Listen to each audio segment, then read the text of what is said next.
Kanos! Welcome to my YouTube channel!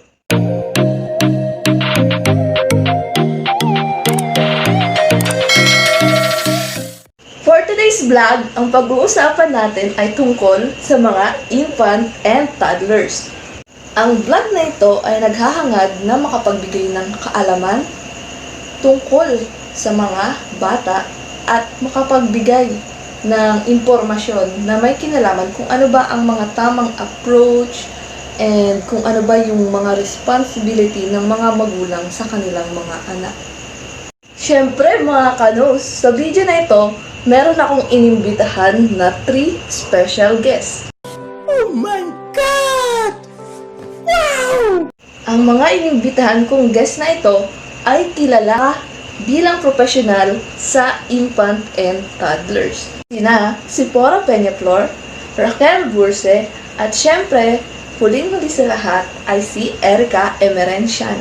Pero syempre mga kanus, dapat ako rin mag-share kung ano yung nalalaman ko. Ayan, hayaan niyo muna ako ang mag-umpisa ng video na ito.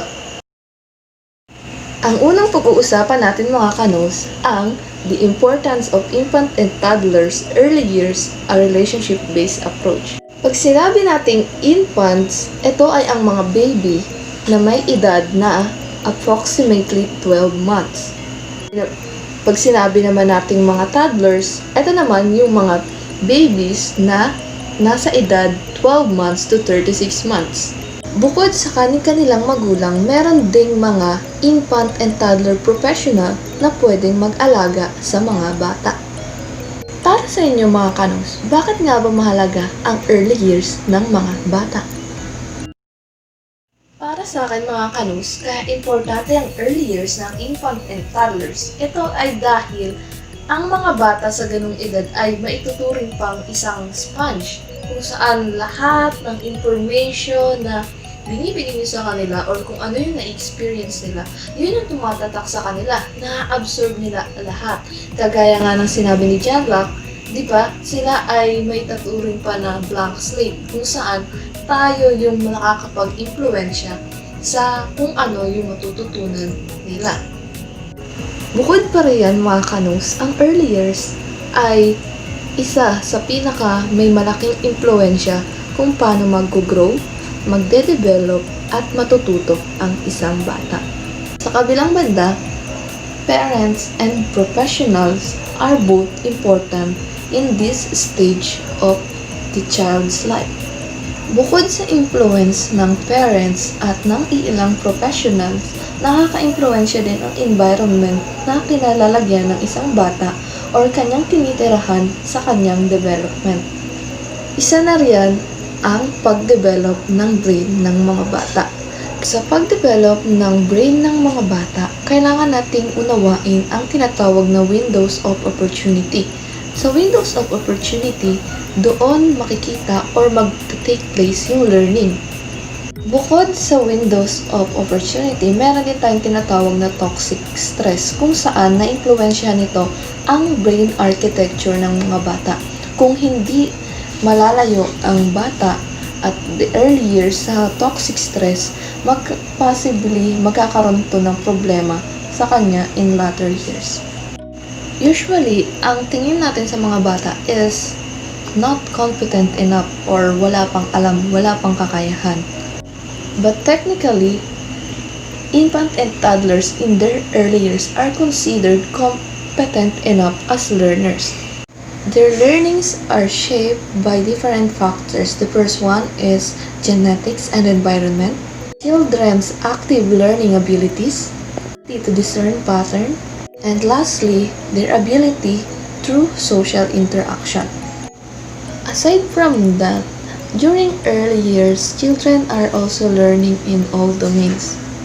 These domains are emotional, social, language, cognitive, and physical, motor, perceptual domain. At bukod pa doon mga kanus, ang mga bata rin ay natututo ng values based sa kanilang family, culture, and environment. Every family has different culture, background, experiences, and even dreams for their children. And those things influence the values of the children as they grow up. Natin pag-usapan ang importance ng early years ng infant and toddlers. Pag-uusapan naman natin ang relationship-based approach. A relationship-based approach to thinking about how to interact with children, what is important, and how to provide learning opportunities is the key to infants and toddlers' well-being. Children are learning through relationship. They need a responsive adults to nurture them, to love them, and to provide their necessary needs. Also, kailangan din ng ating mga adults na maging responsive. Responsiveness refers to both how well the adult understands what the infant and toddler is trying to communicate and how effectively the adults act in response to the child. So, mga kanus, kailangan tayong mga adult ay maging responsive sa mga bata. Kasi through that, mapipil nila na sila ay safe, secure, and well-loved by us. During early years din, mga kanus, makaka-experience ang bata ng ilang mga risk sa kanilang development. And this risk ay maaaring maka-impluensya sa kanilang holistic development and well-being. Sa kabila ng risk condition na ito, meron din tayong tinatawag na resiliency. Resilience is the ability to thrive, mature, and increase competence in the face of adverse circumstances. Resilient children have aspects within themselves or their environments that can help them withstand more stress and cope better than many other children. Breslin notes that it is not helpful to label a child at risk mga kanus, but rather to focus on the strength and competencies in each child that can help him thrive, the resilience factors. What are these resilience factors? These resilience factors are divided into 3 groups: personal, environmental, and relationship-based. So, all in all mga kanos, the early years of infants and toddlers' life is really important. The early years of their lives serves as the foundation of their development. And for us adults, we need to provide a responsive, caring relationship for them. We also need to exhibit a relationship-based approach in order for them to feel safe, secure, and loved by us. So mga kanos, that's all for my part. And syempre, gaya nga na sinabi ko sa inyo kanina, meron tayong guest. And for our first guest, siya naman ay mag-share about the programs based sa infant and toddlers. Let us all welcome mga kanos, Miss Sephora Peñaflor. Hi everyone! Hi mga kanos! My name is Sephora Peñaflor and I am one of the early childhood professional. I would like to thank Miss Stella Marie Murada for inviting me here para makapagbigay ng information sa inyo. Lalo-lalo na dyan sa mga mami dyan. Alam ko na nanonood kayo kaya pwede kayong mag-list para makakuha kayo ng mga tips para dito. So yung pag-uusapan natin ngayon mga mamshi, kayo dyan mga kanos, is tungkol sa infant and toddler programs and the school readiness. Sabi dito, it is important part of the lives of infant and toddlers and their families in the United States. And kahit saan naman, napaka-importante nito. Even here in the Philippines, we need that types of programs or any programs na kailangan ng mga toddler and infant natin.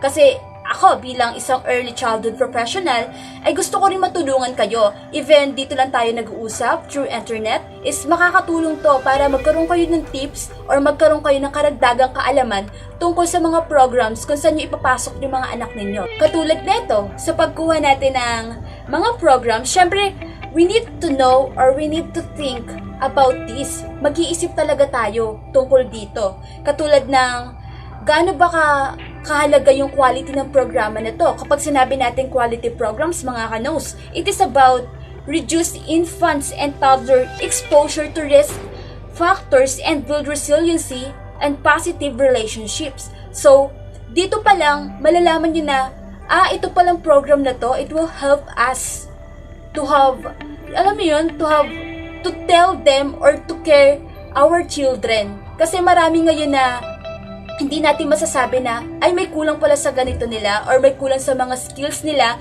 na pwede natin silang maagapan. Or hanggat maaari, pwede natin mas maalagaan pa yung mga babies natin, yung mga anak natin. Mga kanos, isa din sa mga part ng aking topic ngayon or the information na i-gather ko today is about the types of infant or toddler programs. So kapag sinabi natin na toddler programs, it is offer varying hours of care for infants and toddlers. Usually during the day while parents are at work. So sa mga working mom dyan, di ba? Makakakuha kayo ng idea kung ano ba yung dapat nyong gawin kapag kailangan yung iwan yung mga toddlers nyo dyan or yung mga infant nyo. Syempre, di ba, you are in work, syempre gusto nyo na laging safe yung mga anak nyo and may magbabantay sa kanila or may magtuturo sa kanila. Meron din tayo matatakil about sa iba't iba pang programa. What are those? The Early Intervention Program for Children at Risk and even the Early Intervention Programs for Children with Disability. So, unahin na natin yung Early Intervention Programs for Children at Risk. Kapag sinabi nating early intervention, it is identifying and providing the effective early support for children and young people who are risk at poor outcomes. So, this early intervention program for children at risk, ito yung tinatawag natin na second type. This is the second type of source for families and children. So, may tinatawag dito na early head start or the reduces infants and toddler risk factor, builds resiliency, and provide child and family development services. This early head start is about sa program na nakakatulong sa mga parents nowadays. Syempre, these programs designed to promote the development of children. Mga kanos, according kay Donna Shalala, which is a former secretary of Department of Health, the early head start na tinatawag niya is about giving our youngest and most disadvantaged children a chance to grow up healthy, to learn, and to prepare for school. So naniniwala din siya, no, mga kanos, na itong early head start na program na to is makakatulong talaga siya to support the needs of the children. Yun naman talaga yung importante sa lahat, na we are creating this or we are having this program just to help the child, lalo-lalo na yung mga children at risk, yung pinag-uusapan nga natin, na this intervention is for them just to develop their skills or yung mga bagay na kulang sa kanila, 'di ba mga kanos? So, dito naman tayo sa tinatawag natin na early intervention for children with disabilities. And kung yung early intervention children with at risk or yon may mga factor na ganun, na tinatawag natin siya na second type of source, 'di ba? Kung natatandaan yung mga kanos kanina last po. And then dito naman sa early intervention for children with disabilities, this is a third type. This is the third type of early development and education program. Kapag po sinabi natin na disability, it will define as developmental delay or how the child communicate.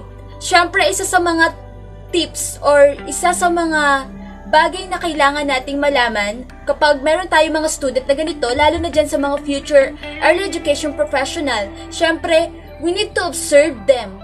Ito yung pinaka-importante sa intervention program na to, na you need to observe children kung ano ba yung mga bagay na dapat i-enhance sa kanila or yung mga problema nila, 'di ba? In that situation, makakatulong tayo. Then, meron nga tayong tinatawag na Individual with Disability Education Act. Ito yung isa sa mga act na ginawa nila, which is provides federal funds for special education services for children with disabilities. So, malalaman natin na meron talagang sumusuporta dito sa ganitong klaseng programa. So, kayo, mga moms dyan, kung meron kayong mga ganitong problema, alam niyo na kung sino yung malalapitan nyo. Isa sa mga dapat nating pag-aralan dito sa topic natin na dapat kong i-share sa inyo, and this is important, this is one of the important, on how or using a relationship-based approach for the infants and toddler programs. Ano-ano nga ba yun? First is the responsive and sensitive interaction. So bago yan, gusto ko muna ipaalam sa inyo na this relationship-based approach applies for our knowledge about the importance of teacher secure, trusting, caring relationship with children. So, dito pa lang, makikita na natin yung mga factor na ano nga ba yung pwede nating maitulong as a caregiver. So, mga kanos, kapag sinabi nating responsive and sensitive interaction, it is about the affections and the protections and, of course, the emotional connection dun sa mga bata. This is one of the important, 'di ba? Para magkaroon sila ng comfortability or to have a comfortable time with us. Yun yung malaman nila na they are secure. Syempre sa pangangalaga natin, and yun, nakakakuha sila ng affection. Ganun yung mga bata. May mga bata na they want our attention. Syempre mga bata pa sila, then feeling nila na they are loved and they're secure kapag nagagawa natin to. Or ikaw as a parents, or me as a caregiver. Isa sa pinakamahalaga na malaman natin is yung pagkakaroon nila ng comfortable na pakikipag-communication, or it is about the communication skills of the toddlers and infant. So makakatulong sa kanila kung magkakaroon tayo ng small group, which is create in more opportunities for stable and secure adult-child and peer relationship to develop. So dito nila mas mararamdaman yung acceptance kapag meron silang group na nabuo or meron silang group na nakasama. Sa mga caregiver, mas importante ito na tingnan natin yung communication skills na meron sila na makakatulong sa kanila. And next is the language opportunities as possible in rooms with fewer children. Syempre, di ba, mas konti, syempre mas magkakaintindihan sila, and in that way, they can improve in their language and their communication skills. So, the primary care and the continuity of care, feeling of security nga, yung lagi natin binibasean dito. And then, as an infant and toddler, syempre, they need responsible adults, or they need the responsive adult who see the opportunities for learning in both in short and long interactions. They need adults who can encourage learning with age-appropriate strategies, and these strategies include play, explorations, and warm, encouraging interactions. So kayo nga as an early childhood professional, matutulungan nyo sila na magkaroon ng idea about sa pagkuha ng caregiver. And that caregiver is very responsible. Alam niya yung mga kailangan niyang gawin para matuto yung mga bata. So yun mga kanos, we are here in our last topic, which is the meeting young children irreducible needs. Kapag sinabi nating irreducible needs, this is needs of children that are absolutely necessary of them survive and thrive. Syempre marami tayong mga pangangailangan na dapat ibinibigay natin sa kanila, which is sila yung mas una dapat na nade-develop. Syempre mga bata pa sila, and in that age, nasa developing stage sila kung saan they need this thing para magkaroon sila ng improvement and ma-develop kung sino ba talaga sila. Yun yung kailangan nila. So yan mga kanos, thank you for this day. Sana marami po kayo natutunan. Wow, that was very informative, Miss Sephora Peña-Flor. Thank you for sharing that to us. So for our next topic, di ba, mga kanos, kung natatandaan niyo pa, sinabi ko sa aking intro na dalawang topic natin ngayon. So, itong pangalawang topic na to ay tungkol naman sa infant and toddlers and their families. Topic ay pag-uusapan or tatalakayin ng ating another guest. At una na nga riyan ay si Miss Raquel Burse. Pasok! Good day mga kanos! Ako si Raquel B. Burse, isang early childhood professionals. At ngayong araw, bibigyan ko kayo ng mga impormasyong kapaki-pakinabang upang madagdagan ang inyong mga kaalaman. Sa vlog na ito, ating tatalakayin ng infants, toddlers, and their families. Pero bago ko umpisahan ang ating pagbibigay kaalaman, nais ko munang pasalamatan si Estella at ang ating mga kanos dyan na patuloy na sumusubaybay sa kanyang YouTube channel every week. Mga kanos, tara na't sabay-sabay tayong matuto. We all know that all humans shared common beginning. The biology of conception, birth and early development is as much as the same for all human babies. Some mothers welcome the birth of their child because they give effort in caring and loving them inside their womb within 9 months. And with the birth of a child, it shows them satisfaction by giving birth to a healthy baby. But on the other hand, some mothers fear giving birth and don't want the child. Maybe it is because it has a possibility that their child may have complications, some kind of illnesses, or the mother don't want the child because she is a victim of rape. On the side of the father, some biological fathers are present and active participants in their pregnancy and the birth of their child.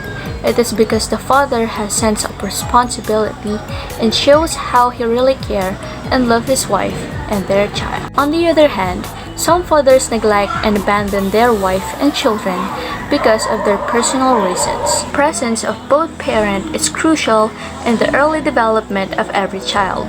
Mothers and fathers react to newborns similarly across the world. Upon seeing their babies for the first time, mothers and fathers should hold the infants so that they can gaze to each other. They touch baby's fingers, the palms, the arms, and legs, and the trunk of their babies. Through these first steps, the babies are born ready to participate in human interaction. Not only the parents of the child are the one who influence them.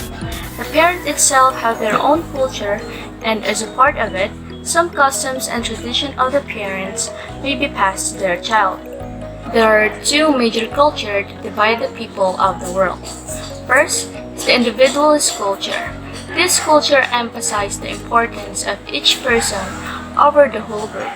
They value independence, competition, production, and personal responsibility. Individualist cultures occurs in the countries within Europe and United States. The second is collectivist culture. This culture value cooperation, process, and interdependent relationship. The individual is primarily responsible to the harmony and well-being of a group, setting aside individual interests. Collectivist cultures typically happens in the countries within Latino, Africa, and Asia. It shows that parents who value independence, however, they often held the infant while playing, so there were also body contact. On the other hand, parents who value interdependence carry their babies against their body most of the time, providing a sense of closeness and shared responsibilities. So now, let's talk about the parenting styles. The term parenting styles describe the normal variation in patterns of how parents try to guide and control their children. It includes both parents' responsiveness and demands. First of the four parenting styles are the indulgent parents. These parents are highly responsive but seldom demands mature behavior from their child. As a result, children of indulgent parents have high self-esteem but are more likely to have problems in school and their behavior. The second is the authoritarian parents. These parents are demanding but not responsive. They demand obedience to an extensive set of rules. As a result, children from highly authoritarian families do well in school but tend toward poor self-esteem, depression, and poor social skills. The third kind is the authoritative parents. These parents are demanding and responsive. They hold high standards for their children but are supportive in their discipline. As a result, children whose parents are authoritative are rated more socially and intellectually competent than those other parents. The fourth is the uninvolved parents. These parents are neither responsive nor demanding, but not to the point of being neglectful. As a result, children of an uninvolved parent do most poorly in all areas. At dyan nagtatapos ang pagtatalakay natin sa infant, toddlers, and their families. Sana'y may natutunan kayo sa mga kaalamang aking ibinahagi. Hanggang sa susunod ulit, mga kanos, paalam! Nice one, Miss Raquel Borges. Sobrang informative yung sinabi mo. And I think or I believe na makakatulong ito sa ating mga viewers. So, mga ka-nose, nakatutok po ba kayo dyan? Narito na ang ating last but not the least guest. Ang kanyang i-share ay continuation ng ating ikalawang topic. So, mga ka-nose, let us welcome Miss Erica Emerenciana. Pasok! Have a good day, everyone! Kumusta mga ka-nose? Again, I'm Erica Frandal Merenciana, an educator, early childhood professional. Wow, napakabigat ng term na yun, professional. Pero once na narinig yun, at isa na kayong professional, ang sarap sa pakiramdam. Ayan. Pero bago ko simulan ang ating pag-uusapan, I just want to say thank you sa ating ka-nose na si Miss Estela Morada. Ayan. Thank you, Miss Estela Morada, sa pag-guest sa iyong YouTube channel. Wala na natin at huwag tayo magpatumpik-tumpik. So, let's start. F-A-M-I-L-Y. Family. Napakaganda ng topic natin today. So, since I am an early childhood educator, paano nga ba ang pamilya nakakaapekto sa development ng isang bata? Paano nga ba yung behavior ng isang bata nababago through the family? So, di ba, sabi natin, may kanya-kanya tayong kultura at kung ano yung naipapakita sa iyo ng bata, yun yung meron siyang klaseng pamilya, which is family structure. So now, let's start this. Number 1, two biological family. Ano ba ang two biological family? Parang TikTok lang eh. Well, when we say two biological family, it is a normal kind of family, which is mother and father, nagkasama sila. So, kaya siya tinatawag normal na family. So, may tinatawag palang abnormal, no? Ang ibig sabihin nito, kompleto sila. Ito yung mga natural na pamilya na makikita mo. Pero at the same time, bakit nagkakaroon pa rin ng problema? Ganito yun.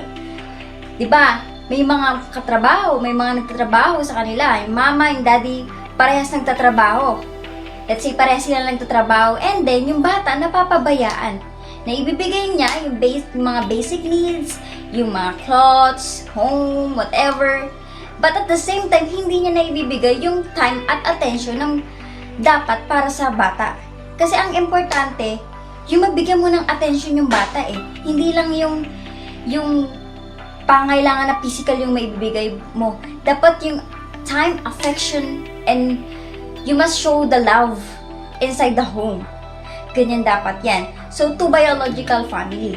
Number 2. Ganito yun, no? Two kind of family structure. Divorced. Ayan, divorce. So, parang ang bigat ng term din yun na, divorce, no? So, actually here in Philippines, we don't have a divorce. But we have only an annulment.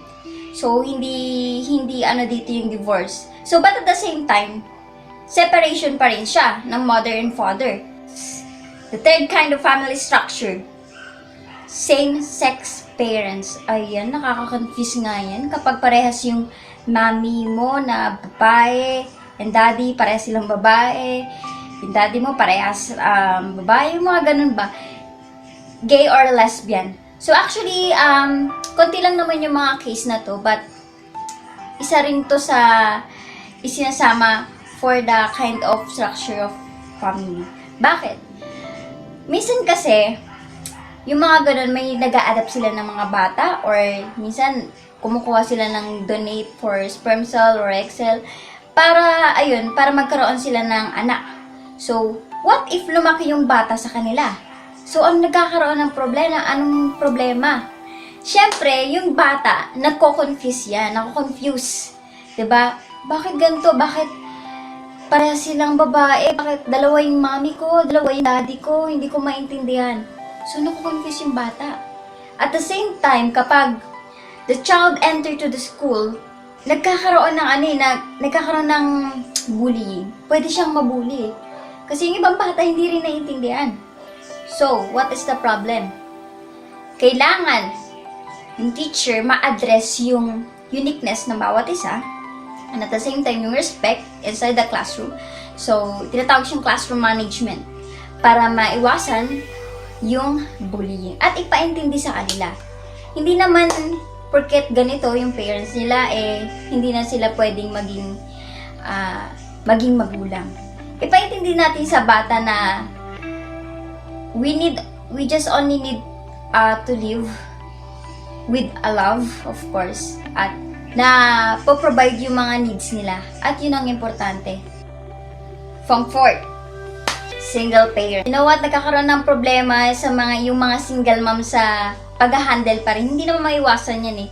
And yung bata na apektuhan.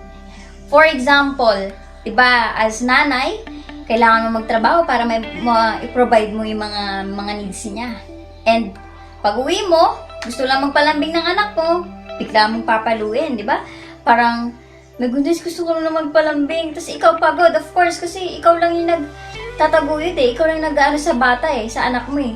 So, nagkakaroon ng problema, naapektuhan yung bata, yung parenting style na sinasabi nila. According to survey, di ba, mas marami daw single mom kaysa sa single dad.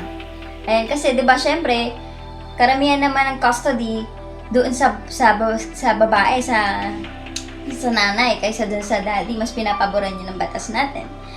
But, okay lang yan. Kahit basta at least na ipoprovide mo yung mga basic needs ng bata, na ipapakita mo yung love, affection, okay lang yan. Pero, I am very proud of it. Next, kind of family structure, grandparents. Ayan, yung mga inaalagaan nila yung mga apo o napunta na sa kanila yung mga yung anak ng anak nila. Yan, napunta sa kanila, sila na yung nag-aalaga. Di ba minsan siguro yung magulang nasa ibang bansa, parehas nagtatrabaho, so si lola at si lolo yung nag-aalaga. But at the same time, nagkakaroon pa rin ng problema yan sa bata kasi syempre bakit kailangan nilang bakit si lolo at lola? But, you know what? Iba rin mag-alaga ang lola at lola natin, mga grandparents. So, yung mga lumaki dyan sa lolo at lola nila, di ba? Iba rin sila mag-alaga, talagang kaso nga lang strict kasi nga old, tradition. Pero ang punto dito, nagkakaroon pa rin ng problema dun sa bata kasi nakukonfused yan.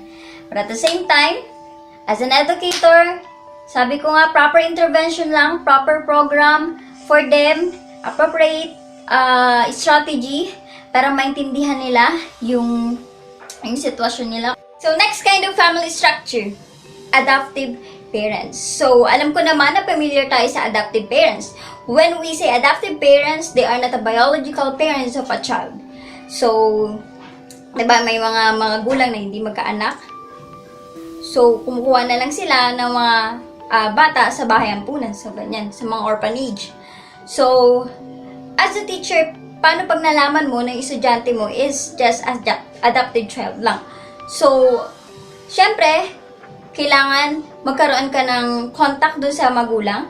And of course, you have to orient his or her parents.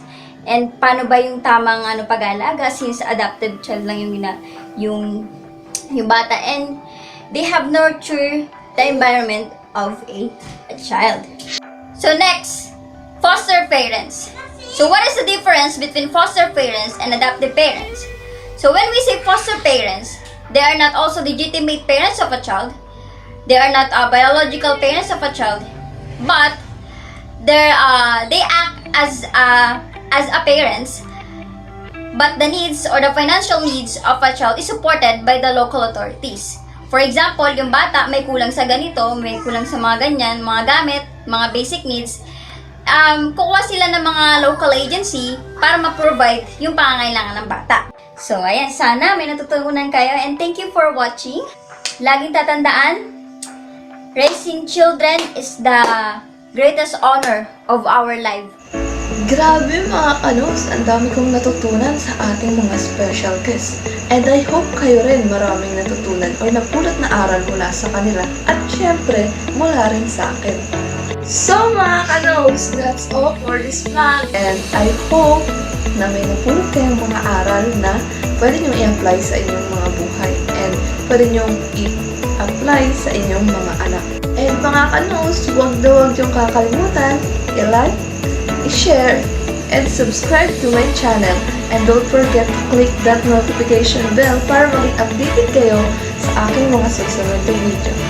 Bye-bye!